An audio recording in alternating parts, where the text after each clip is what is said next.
Hello and welcome to the series finale of Season 8 of Headstrong. My name is Louis Strong and I am the host of this podcast.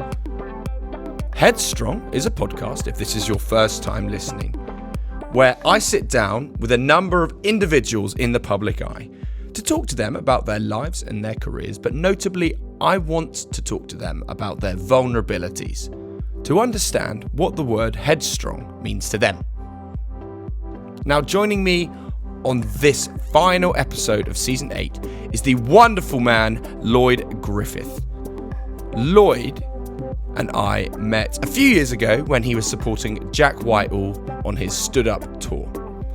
Lloyd is an incredible comedian, but also an actor and singer, and we chatted about his new tour coming out next year, but also why singing is such an important part of his life and why it's so important for his mental health. So I really hope you enjoy this episode of Headstrong. But before we kick off, a quick note from our series sponsor, RCK Partners, who specialise in helping UK businesses claim R&D tax relief across the engineering, agricultural and tech space. If you'd like to find out about this valuable source of funding for your business, head to rck.partners or follow the link in the podcast description. That's rck.partners. Lloyd, thank you so much for joining me on Headstrong. How's it going? Yeah, good, thank you. Thanks very much for having me. I'm just poured a coffee. Perfect. How do you take your coffee, sir? Well, I've got it here. It's, I do it in a little silver cafetiere. Very nice.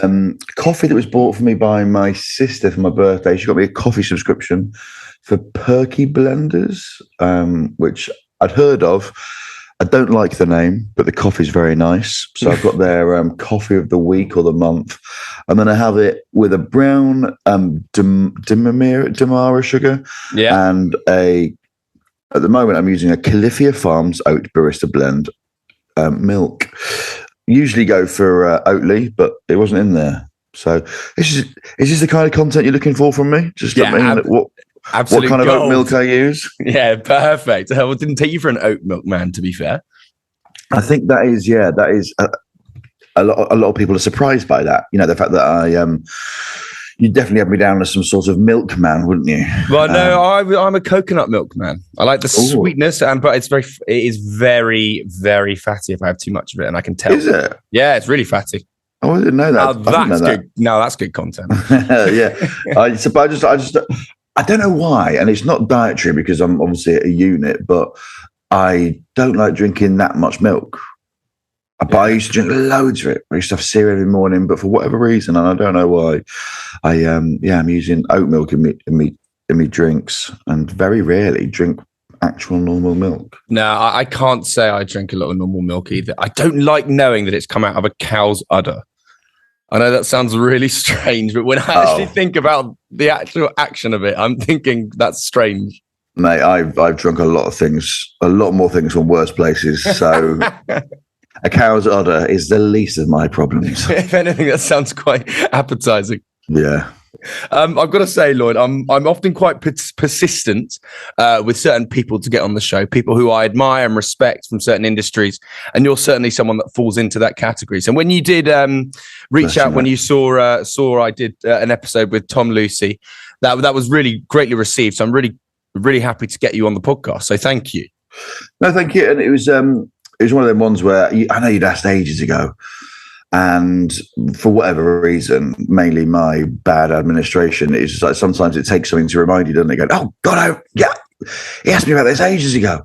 So and also I got a new phone and I lost on my WhatsApp, so I couldn't find you on there. And I was like, mate, do you still want me on this? Well, mate, absolutely, because it's an incredibly exciting time for you because you have got an awesome new tour coming out next year called. Go on, sir. You do the honours. 1 ton of fun. It's basically me doing another stand-up tour show, but this is the biggest I've done. Hopefully, the funniest. yeah, no, I'm really excited about it. It's the first one I've gone out where I haven't had a theme per se. So it's just going to be, effectively straight stand up with a bit of singing in there because I do a little bit of singing. So I'm really excited. Yeah, going to some bigger places. Had some nice little news about how much I've sold this week, which is quite good. So that's quite comforting to know that people are actually coming. Yeah, that's always nice to hear, isn't it? We've added more dates in certain places. And yeah, no, I just love touring. And I'm in that situation now where I'm writing it and trying out new material. So I think I'm out gigging probably like 4 or 5 times a week at the moment, just trying new stuff out. And it's really fascinating. Like the other night on Tuesday night, I did 2 gigs in London. One at there's a boat called the Tattershall Castle. It's moors on the Thames. Did that, and the material that went down really well there didn't go down that well at the other one, and vice versa. As in, none of it died, but it was just like the stuff that you go, okay, cool, all right, well, that's the stuff I'll work on. The next gig, literally 35 minutes later, they went for the other stuff as opposed to, and I was like, oh God, so you then are in this quandary to try and make both bits better. So yeah, it's a really, really fascinating process to try and write stand-up, because what you think is funny in your living room or kitchen often isn't funny on stage. Yeah, absolutely. I mean, you've also got some serious dates on this tour. I think it spans over 3 months that are pretty chocker, isn't it? Yeah, I think it's about 45 dates, which is quite nice. I think it basically works out about 2 months, so end of January to end of March. So I'd say it's pretty full on. It's relentless. I think there's like maybe 5-6 days off on the whole thing. So yeah, Mondays are pretty hard to sell, I think, in certain places. Yeah. I know. So what you mean. we just decided to go, right, let's just do Tuesday or Wednesday to Sunday. But yeah, no, I can't wait. Go to some places I've never been to before. Western Supermare, I've never been there ever. I don't even know where it is. Kind of West Country, near Bristol. Okay, yeah. So I wanted to talk to you about a particular date, because I know you've been there before, and I got some friends to go and watch you down in Lyme Regis. Yes. So that's at the Marine Theatre. So I during lockdown I lived there.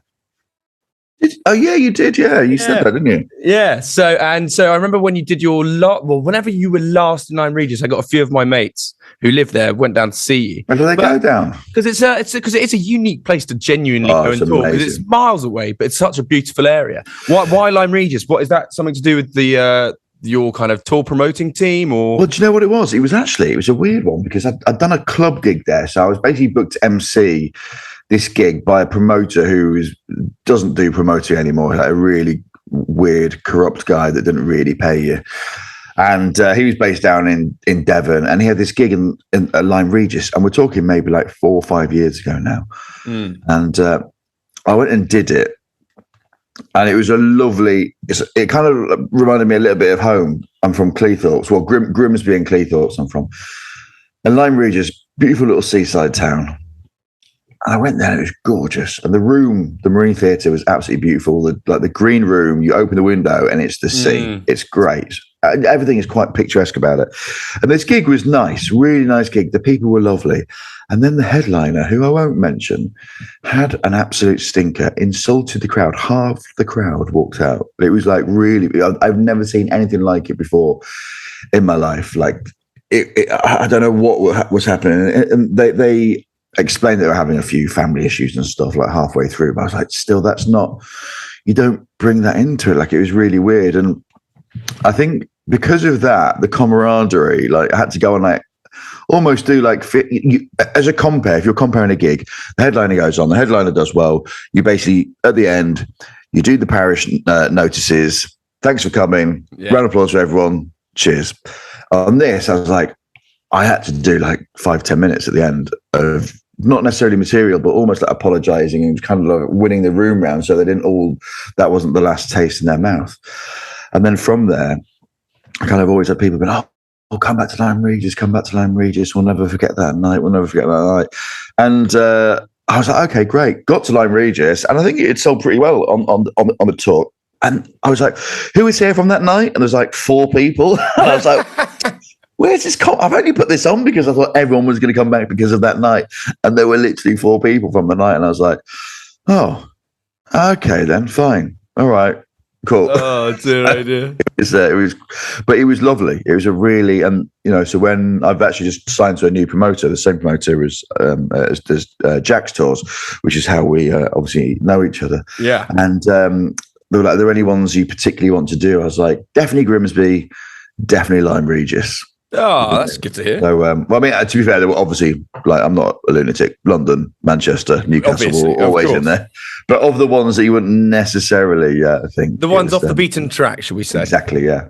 Yeah, I mean, I'm always going to ask where your favourite place to perform is, but having 3 gigs there at the end of your tour is probably the icing on the cake for you, isn't it? Well, it's now 5. There's been 2 more. 5? Look at that. 5 nights in Grimsby. Yeah, so Grimsby is a great place to perform, and I love it. But it's actually it's a very different tour show because I'm local to Grimsby and because I like chatting to crowds. So I usually on my tour, I'll come out and do 20, 30 minutes of chat and material, but it'd be funny. And then I bring out a support act. So I do support for my support act, which is a bit odd, but I quite like doing that. I like it very much to be an experience where people feel like they've spent enough time with me. And that sounds pretentious, but I'm just going to crack on. I like to be able to speak to people, and I've written a show, so I want the show to come in the second half, but speaking to people helps the show because you can kind of like speak to them, go, "Oh, you'd know this being a plumber," or who's a live wire who you might be able to call on for a bit of bit of interaction and stuff. So it's I forgot what I was saying. So Grimsby, sorry, because I like speaking to people. Grimsby's a very different show because you'll say stuff, and Peter Kay mentions this in his book. He's like, you can't get away with the stuff you talk about in a hometown show that you would do elsewhere, because you'll say a story which is obviously has its origins in Grimsby or in Peter Kay's case, Bolton, and people are like, "Well, that's not true. That happened to our Paula." And you go, "Yeah, I know it did." He's like, "Well, no, your sister isn't that young. What are you on about?" You're going, "Well, I know she's not, but for comic purposes, so you have to change quite a few bits, really." And so Grimsby is obviously up there as my favourites, but I have to say, like, there was one bad location last year, Great Torrington, and I won't be going back there again. No disrespect. I don't know what they wanted, and I'm almost certain it wasn't me. They really like my support act, but I'd say, like, love gigging in Manchester, love gigging in Newcastle, London, like Leicester Square Theatre, I absolutely adore. And obviously, I want to be able to play arenas at some point, but I also just want to play Leicester Square Theatre for the rest of my life. It's just an amazing venue. Yeah, so, I've got my brother tickets for his birthday. He's very excited. Oh, amazing. Bless you. Cheers, mate. Yeah, how old is he going to be? He is going to be 28. Not that young. No, that's fine, though, isn't it? No, but he because obviously I got some tickets when we met when you were supporting Jack Whitehall, and he came along and he thought you were hilarious. So bless him. It's just one that I've held in the memory and was waiting for you to make your comeback, your tour. So very exciting. Now, I want to talk to you about kind of stamina with a tour, because as you say, there, you kind of got like 5 or 6 days off for your duration of the tour. Do you enjoy that, hitting the road and being kind of relentless, always on the go, or is it actually physically and mentally exhausting?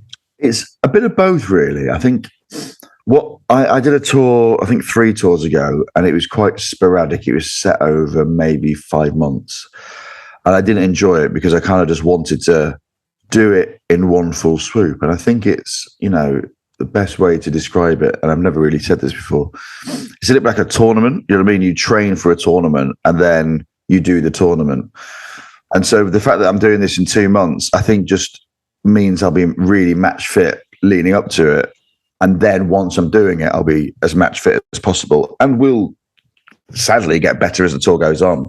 I don't think you ever get tired from it. You're able to, I won't drink on the tour. I'll be trying to get some exercise and stuff like that, because you want to be as, smart as possible with it. You don't want to be letting people down. I don't want to be, if I have a bad gig, I just beat myself up about it. So it's quite physically demanding because, you are talking for at least 2 hours a day, non-stop. And I do a lot of singing. There's quite a lot of exertion. So I do need to be careful with my voice. That's like a big thing for me. So I have like my steamer that I take on tour with me. I have these weird little tubes that I put into bottles of water that I do some like weird blowing techniques with. I have my echinacea and sage spray. I'll have my manuka honey. Like there's a tote bag of stuff that basically keeps me going. And then mentally, you know, I think once you're in the space of going on tour, like, and this is obviously all very different to each comedian, but I just love it. Do you know what I mean? The only problem that you might have is tour sales, you know, and then on the last tour, I was pretty lucky, and I think only 4 or 5 tours needed to be plugged.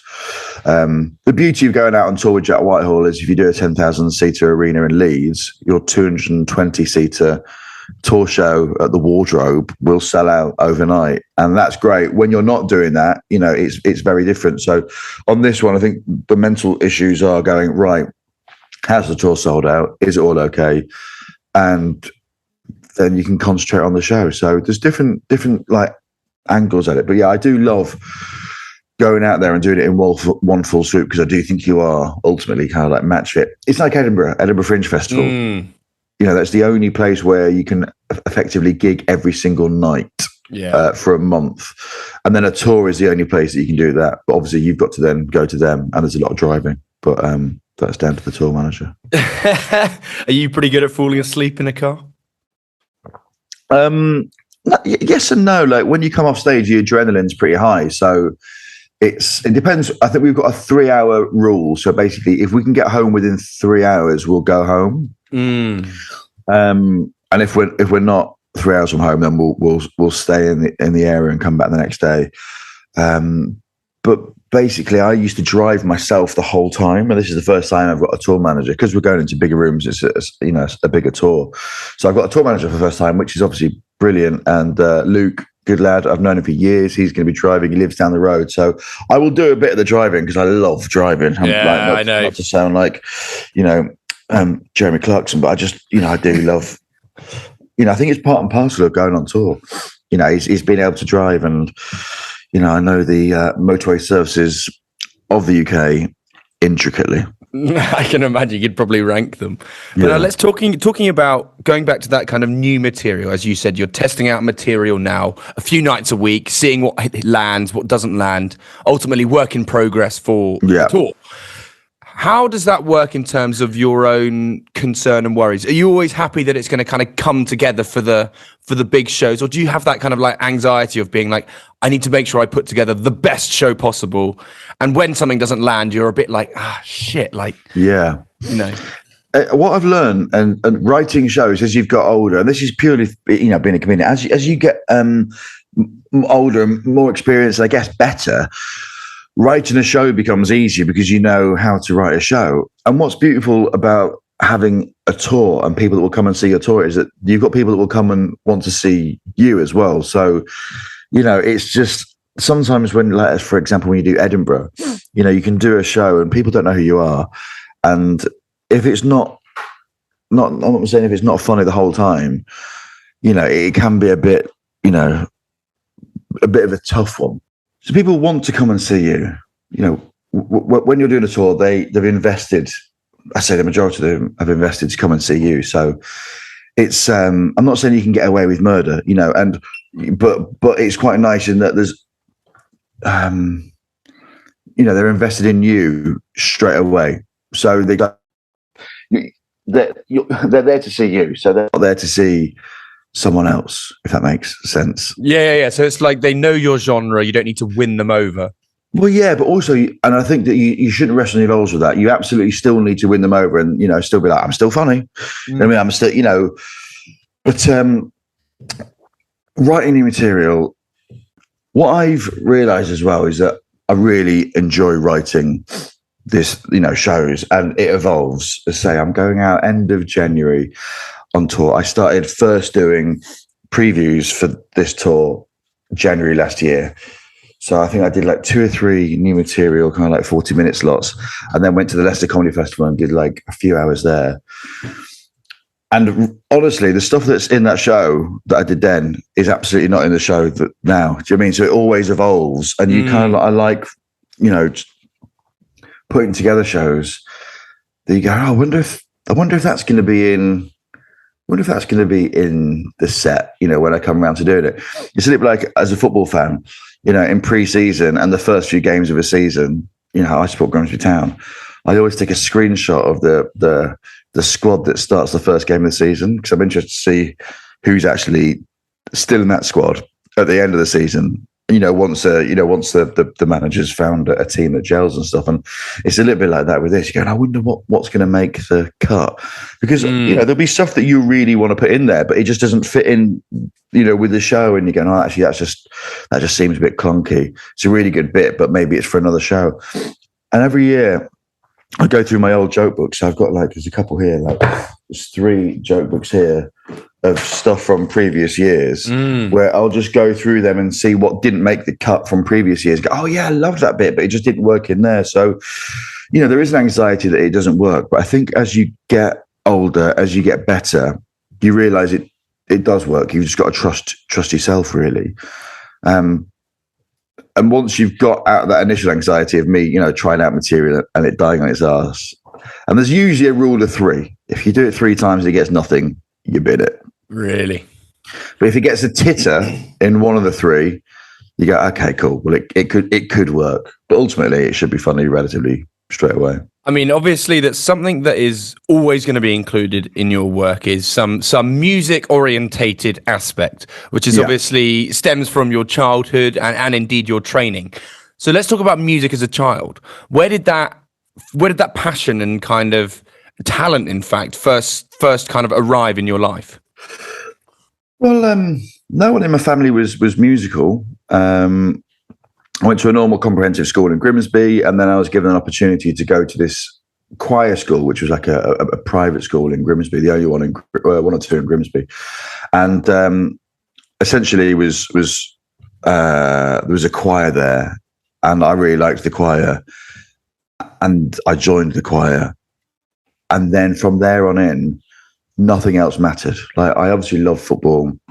I loved going to school, but I was just obsessed with this choir, the discipline of it. The fact that this group of lads could just sing, and pretty amazingly, to be fair, I was just bowled over by it. So then the discipline, as I say, started from there, really, learning how to read music, how to sing, how to play different instruments. And I was chatting about this the other day to a friend. I was like, when I went to university and read music, and I didn't even entertain anything else. I was like, I'm just going to be a musician. That's all I'm going to do.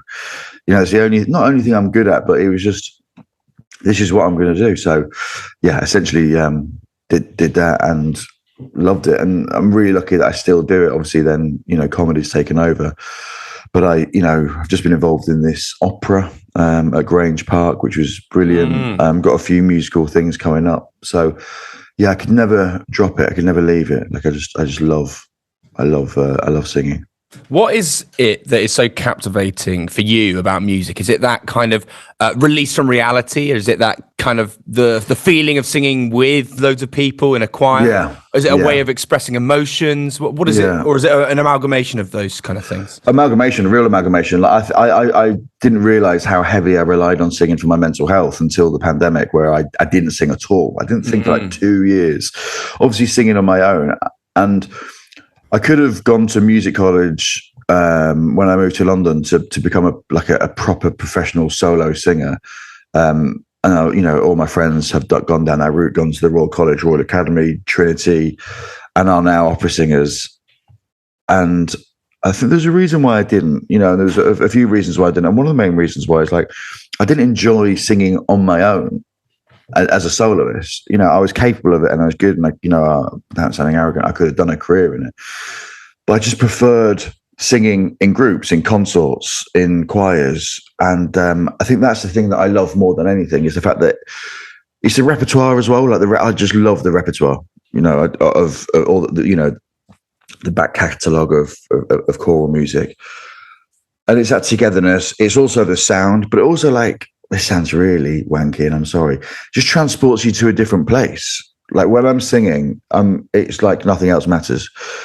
I just love it. Even thinking about it now, it gives me a little kind of back's tingling a little bit, because just to be in, let's just say, for example, St George's Chapel, Windsor Castle, singing an evensong on a Thursday or a Saturday in November, December, where it's essentially candlelit inside, it's dark outside, you've got that real ethereal feel to it, and the music you're singing is just out of this world, and you're there with 30 other people, 12 men, 20 boys, and you're singing, you're coming together to sing this, whatever piece of music it is. Let's just say it's a nice bit of Latin polyphony. You're coming together, and there's no room for error. And I think that's why I like comedy so much, is there's so much room for error. So I have these two disciplines. I have the singing, where I can't put a foot wrong. If you do, you fucked it. Whereas if I put a foot wrong in comedy, it's funny. So it's, I think what I love is the fact that I love the limelight on the stage, but I absolutely hate the limelight in the choir. You know what I mean? I blend into those that body of people. But I love it. Like, even talking about it now, like, I just cannot wait for it to get back singing again. No, absolutely. And when you talk about kind of music at school, was it very much focused? Your kind of your sole focus was with music, and that was what made school enjoyable? Well, I think the friends made it enjoyable. But I just love the fact that I was going to school every day. And, when I was a kid, being a chorister, we sang evensong Tuesday, Thursday, Friday, 2 services on Sunday. And then we had a rehearsal Monday, Tuesday, Thursday, Friday, 8 o'clock before school every day. Wow. On Wednesday, we had orchestra at 8 o'clock. So there was just this discipline. And I think that, I loved my friends who didn't sing in the choirs. But yeah, I think it was, I wouldn't be where I am today if it wasn't for singing. Like, there's no two ways about it, just obviously for the fact that the fact that I got this scholarship to this school because of my singing was mad. But yeah, I think it's, I wouldn't be where I am today if it wasn't for the singing. And the discipline is like nothing else. And I always say, if anyone's having children, I go, look, do consider putting them in a church, a cathedral choir, ideally, because the standard is obviously a lot better. You can get, essentially, if you've, if you aren't able to afford private tuition, like a private school, being a singer is actually one way of being able to do it. Because if you're means tested, and this is what happened with us, like my mum couldn't afford the school lunches. Do you know what I mean? Like, so I got 100% free education because I could sing. You know what I mean? And I'm forever grateful for that. And obviously she was means tested. They basically like, how much do you earn? Mum was like, I'm on absolute minimum wage. They're like, okay, cool, that's fine. Do you know what I mean? And then we were given free tuition, and then my mum just had to basically, well, she could afford the school dinners, and bless her, she did. But it was a struggle.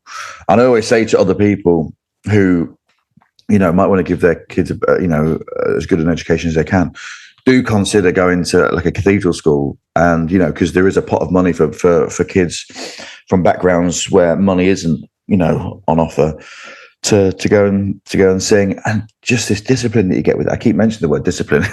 It sounds like, but as in, it's not discipline as in you get told off, as in just to be able to read music, singing together, turning up on time. Yeah, I absolutely loved it. So, I mean, this has turned into some sort of like mobilization for choristers in England. This is your calling, people. No, this is really weird. This isn't how I thought this should go, but here we are. Well, you briefly touched on it there with lockdown, and you said that music is massively important for your mental health. So when did you first become aware of your own mental health? Lockdown. Really? Yeah, lockdown. Like, I'd never suffered with any anxiety or any kind of, should we say, sadness. And then it wasn't until lockdown where I was like, oh, what's this I'm feeling? And I think it was because everything that I do in life had just been cut off, and I wasn't able to gig. And I guess it was quite the extremity to which it happened. I'd just been on tour with Jack Whitehall, 500,000 people up and down the country, 10,000 people a night. Do you know what I mean? People loved you. Your social media following is going up by 1,000 every single night. Your tickets to your tour is selling out. I then go on my tour. It's like, great, this is amazing. I do 10 nights of that. It then gets pulled. I'm in a flat on the 4th floor in London on my own. And you're there being like, I can't do anything that I do, and obviously I am not in the worst situation in the world. There were so many people, millions of people, much worse situation, but you can only deal with what you're, having to deal with. And, it wasn't, I was really lucky in that I just got mild anxiety, but I think it was out of the fact that I wasn't able to perform, be it on stage or be it in a choir. And when comedy was coming back, when things were coming back, I was able to then go and perform. I was like, oh, this is all right. Okay, this is fine. Yeah. And then there was still this little thing in the back of my head. And I was like, and it turns out it was singing. Do you know what I mean? And it wasn't until I went and actually did some singing, a week of singing, where I was like, oh, singing essentially has been my therapy, unbeknownst to me, for 38 years. I've always had, as I talked about earlier, you just this weird kind of ethereal belonging. And obviously that has just been keeping me ticking over for however many years. So I was still having like singing lessons during the pandemic. But again, as I say, it wasn't a part of a choir. It's not the same. So I've kind of made an extra special effort to do more singing. And if it means that I'm just doing it for like a small amateur choir, then so be it. Do you know what I mean? I'm not looking to make money. I'm looking to keep myself ticking over. That's really nice. I like that a lot. Do you get to do it a lot? Because you're a busy man and you've got your fingers in many pies. It's not just the comedy. You've got your acting going on. You've got all your singing. And there's so many other things that you're doing. I have no doubt you're doing plenty of writing as well. So do you get time to fit that in? The thing is, I've got to make time. That's I think the one thing that I've learned is that you have to make time for whatever it is that helps your mental health. I've got friends that will have to go on a walk every day. I've got friends that will have to do their mindfulness twice a day. You've got friends that will have to go to the gym and do a specific routine, speak to people. So I think it's whatever it is that helps you, you have to ensure that you maintain that schedule. And so for me, it is basically trying to get as much singing in as possible. And it's not always possible. And, and it is at the detriment of earning money, because you go, all right, well, I've got this job and then it's a 6-week job. And when am I going to sing? It's like, well, okay. So, there are various groups and people that I know that I can just tap up and go, any chance you can come and sing? And it is very different to me being a professional singer where, people approach you and go, we need you to step at this date. You need to step at this date. I was actually going out and emailing people like, I need to come and sing somewhere. I don't really want paying. I just need to sing. So I have to make a conscious effort. And I actually, coming up to Christmas, will be absolutely putting the feelers out and being like, look, just let me help you. Let me help bolster up a choral society in Penrith. Do you know what I mean? Or, kind of help with a barbershop quartet in Brixton or whatever it is. I mean, I'm trying to make it rhyme, but you just got to make time. And that is, I think that's the one thing that I just didn't realize is you've got to make the time in order for it to work.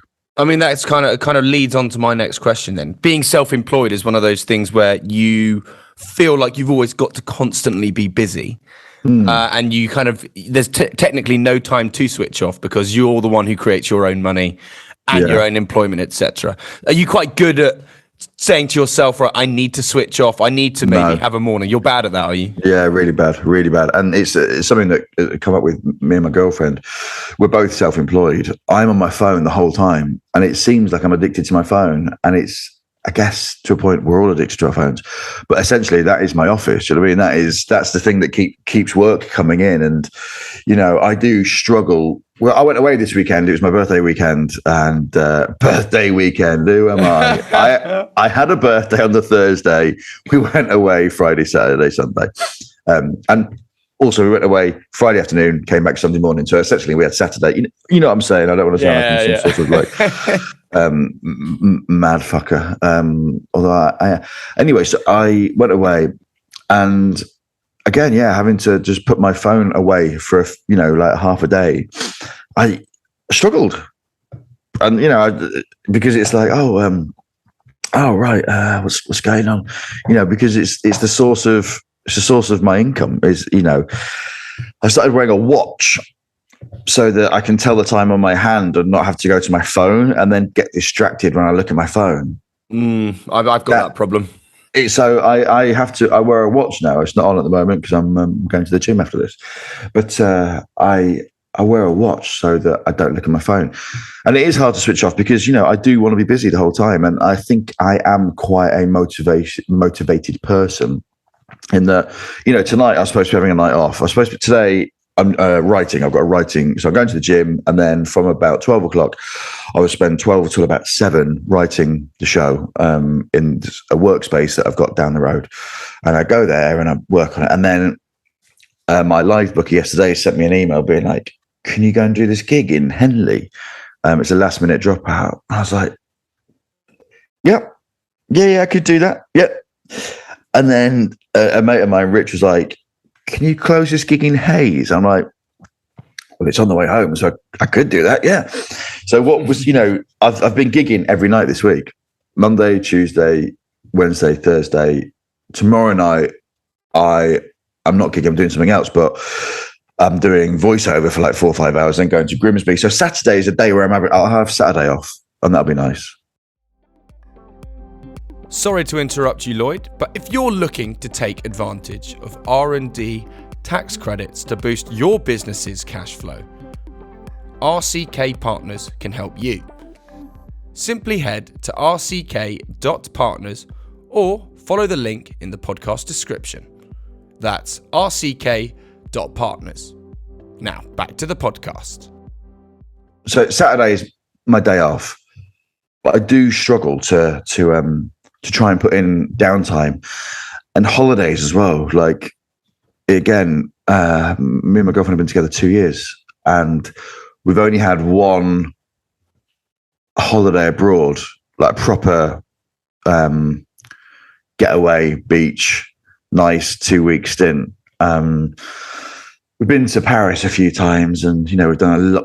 During lockdown, we did a lot of UK holidays, but now she's put an end to that. She's like, no more UK holidays. But it is, we're trying to get more holidays booked in, but I kind of sadly love working. And I think actually Jack made a really important point on his Desert Island Discs, where I think it was Kirsty who was interviewing him, said, you're very busy, you're doing everything. And he's like, you've got to make hay while the sun shines. And you don't know how long you're going to be relevant for. And you don't know what that next gig will bring. And it's not healthy, I think, to just completely work the whole time. But, like last night, I did a showcase for my agents and, I'll do that because you just don't know who will be in. And I did this gig years ago and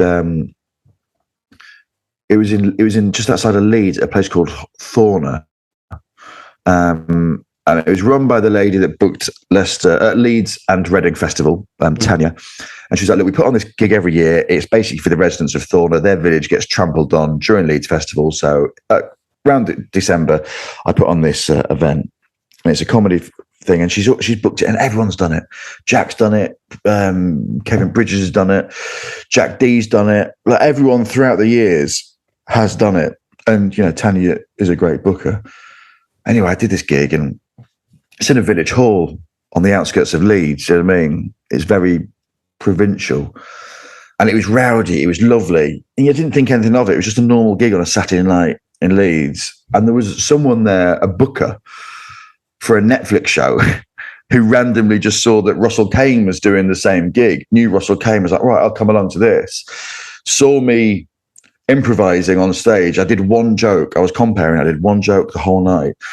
And they were looking for someone, a comedian that could improvise with the crowd. And I got this Netflix show off the back of it. Awesome. And it is always, and I always just think about going, it doesn't matter what gig you're doing. It doesn't matter what work you're doing. It could lead to more work. And you just don't know who's in that crowd, who's in that team. You do films, I've been really lucky in that I've just filmed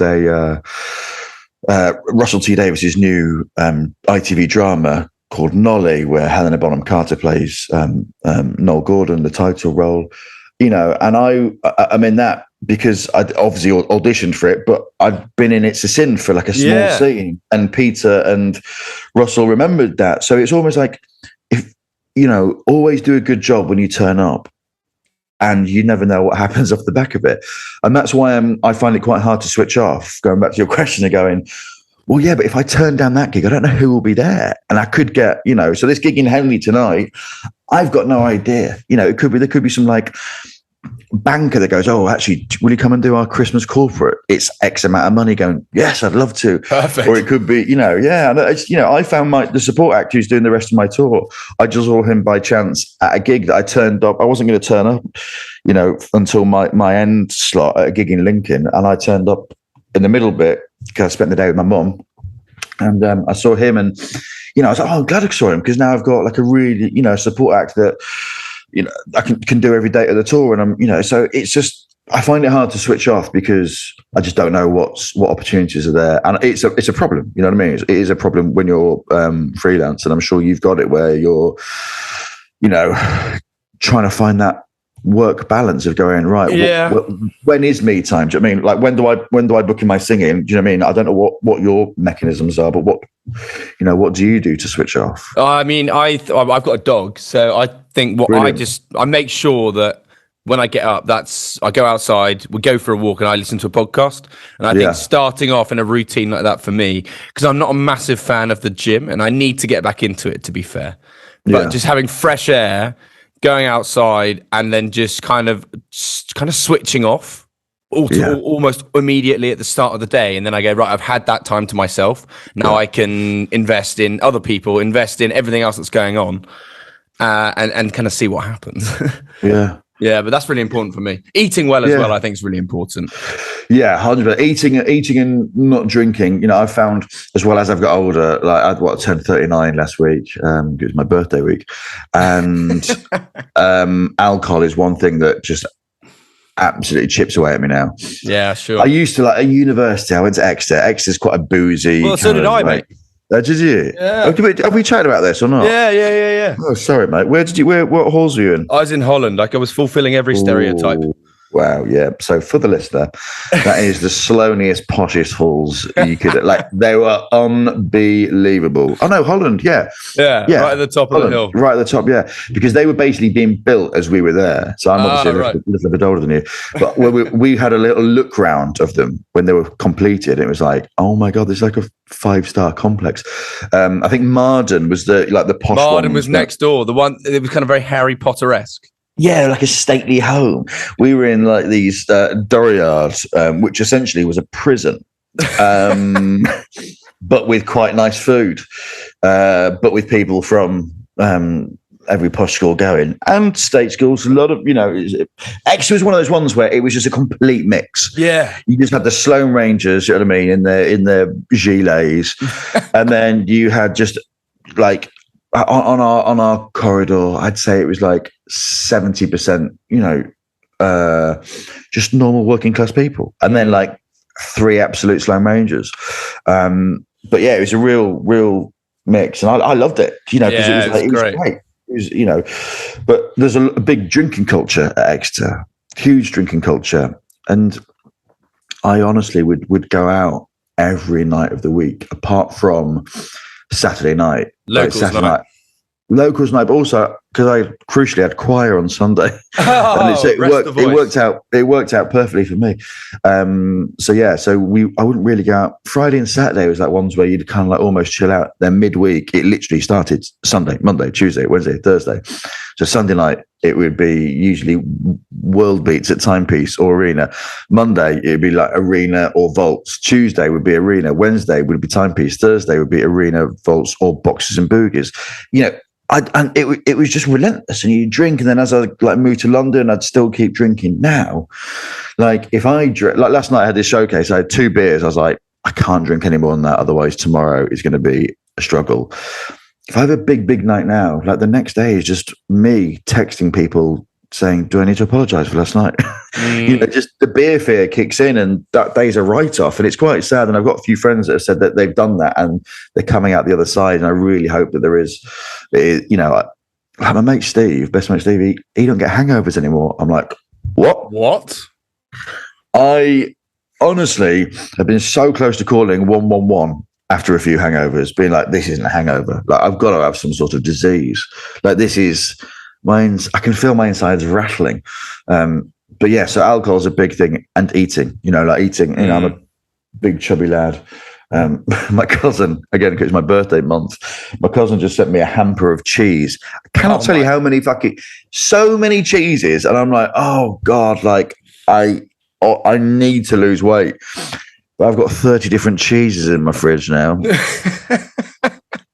So it's just, a bit. I'm having cheese with everything at the moment. Do you know what I mean? Spaghetti bolognese, salad, Weetabix, get cheese on it. So, eating healthy is is a really big thing, and eating healthy on tour is a big thing as well. Yeah, I bet, because it's so easy to go in for a Burger King and roll on. Yeah. So like, even I sound again quite boring, but pretty much every morning I have a very healthy smoothie, which consists of kale, frozen berries, some protein powder, almond milk, and I'm like, if I've done that, I know that, I'm getting some good stuff into my body every day. And on tour, I take my NutriBullet on tour with me, and we'll try and get as many frozen berries and kale as possible. And but you just have to. You have to. The last thing I want to talk about is kind of friends, and particularly friends in the industry, because of course it's an ultra competitive world that you work in the comedy world, that is. But of course you call many of them your friends as well. But how often do those lines blur, in the sense of, you hear of, one of your pals get some incredible thing and you go, oh yeah, I'm really happy for him on a friend front, but actually on a work front, I'm like, oh, I'm quite jealous. Does that ever happen? Do you get those blurred lines? There's only been one occasion where someone got something that I felt, oh, actually, I should have got that. And it was quite a specific job. And but the rest of it, I think you absolutely can feel like that. But in this industry, there's so much work to get. It's not like you're all going for the same job. Often the case, we are going for the same job. You know what I mean? And I think majority, it is every man for himself. It is every woman for himself. It is, you are going up against your friends for a job on a panel show, or presenting a new reality TV show, or a voiceover for that reality TV show, or an acting job. You are going up against your friends, but I'm quite lucky that I don't get caught up in that. There was one, where I did chat to my agent. I was like, look, I actually am pretty gutted about not getting that. I thought that I should have had that, and blah blah blah. After a while, you just got to drop it. Do you know what I mean? Also, as well, like, I'm trying to carve out a career where I'm doing different stuff. Do you know what I mean? So, and now that I've hopefully established myself as a comedian, it's then going, right, I want to do more singing stuff. I want to do more football and singing stuff. I want to do more acting. And so that you're not, you don't feel like you're just all going for the same, years and years and years ago, I used to write for Mock the Week, and they made it pretty clear that they weren't that interested in booking me. And so there on in, I was like, well, there's no point me trying. Do you know what I mean? Like, I don't want to. If they don't want me, then I don't want to kind of, I don't want to belittle myself by, oh, can you come to this? Can you come to that? And all I will say is, who's still going? I take that back. It's a great show. And I think that it's a massive error on the BBC by getting rid of it. Yeah. Joe Lycett said a really interesting thing years ago that has always kept in my head. And he was like, he basically said, I don't want to have the same career as anyone else. I want to have a completely different career. And you look at Joe, and Joe has absolutely lived up to that. Do you know what I mean? Whilst he will be, a guest on a panel show, and he'll do Live at the Apollo, he is someone that absolutely has carved out his own thing, and it's amazing. And I think it's a perfect example of how people should try and approach their careers, of going, I don't want to just do the Mock the Week, do a tour, art centres around the country, says a man about to go on a tour doing art centres around the country. Some theatres, thank you. But I just think, just carve your own career. Do you know what I mean? Just figure out what you want to do, and just try and go for it as much as you can do. because otherwise I think you do get yourself wrapped up in this, oh my God, they've got this, oh, they've got that, so that's why, I'm pitching all sorts of mad, absurd stuff that only me would suit. I'm essentially trying to get a show where I sing in cathedrals and it's a little bit funny. Okay. And if anyone tries to get that, if anyone were like, if I've seen that Sean Walsh had just been given this show where he tours cathedrals singing and is a little bit funny, I'd be like, are you fucking kidding me, Sean? And I would have a word with my agent being like, this should have been me. But he can't even sing. He doesn't know anything about cathedrals. You know what I mean? He's very funny. But I think that should be me. So I think that, and always make sure you're happy. That's something that John Kern said to me. He's like, just always make sure you're happy on stage and in your work. You know what I mean? If you're doing a job where you're like, oh God, it's just me. And, maybe you shouldn't be doing it. So they're the two things that I always in my mind just think back to. 100%. Now, my final question that I ask every guest is, what does the word headstrong mean to you?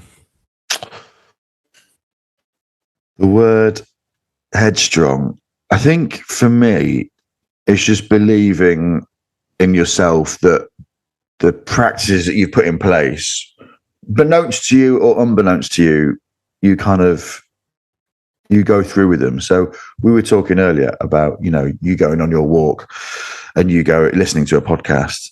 It's me trying to find some singing time, eating the right food, being able to go to the gym at least 2 or 3 times a week, doing a run at least once or twice a week. If you can basically put those practices into place, I think, not to sound as cheesy as anything, but your head will be strong. Do you know what I mean? Like some people are really lucky and they don't need that. Do you know what I mean? I've got a few friends. He's like, look, I'm just really lucky. I don't have anxiety. I don't have depression. I don't feel sad. I just get on with life. And he's like, and that is fine. He's like, I don't know if I will do it at some point.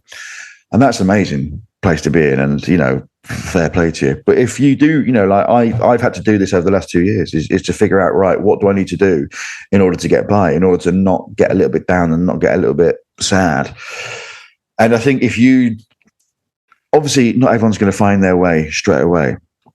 But once you do find this process, this routine, then I think for you then do become headstrong. And then everything from there on in works better for you. It will take some tinkering. It will take some kind of like fine tuning. But once you've got that, I think you're then onto a bit of a winner. Does that make sense? Yeah, I like it. No, I completely get where you're coming from. Totally. I think it's really important. What does headstrong mean to you? And I'm sorry if you've said it already on a previous. No, not at all. Headstrong to me is so the way that I kind of sell it in an email to guests and whatnot is to believe in yourself, to talk about your vulnerabilities and reinforce your self-worth. So it's kind of making sure that you are comfortable in your own skin. Yeah. But also show those vulnerabilities, I think, because I think having that kind of traditional outlook that probably are, people older than us have, stiffening up your upper lip. Yeah. That does not exist anymore, in my opinion. It certainly shouldn't. And okay, maybe there's a time and a place for it, but I think that being able to talk about how you feel makes you actually stronger, if that makes sense. 100%. And I think that talking is a huge part of it. And I guess I'm lucky in that I have an outlet in that I can speak on stage and stuff. By no means does that fill that quota. I've had 3 different therapists in the last 7 to 10 years. And they've all helped. Do you know what I mean? Just being able to speak to someone that isn't a friend, that doesn't has no judgment, but also at the same time speaking to friends that do have judgment. And I'm really, really lucky in that I've got amazing friends around me, friends that aren't in the industry, friends that don't do creative stuff, that have a different outlook on life. But I think speaking is the huge thing. And as you say, chatting about your vulnerabilities and why you might think the way you think and act the way you act. Definitely. I think the more people talk, the better society will become. And, there is help out there for people if you need it. I went to see a show the other night and the comedian basically was like, look, I was not in a great place. He was like, but there are people out there. He's like, getting on a waiting list.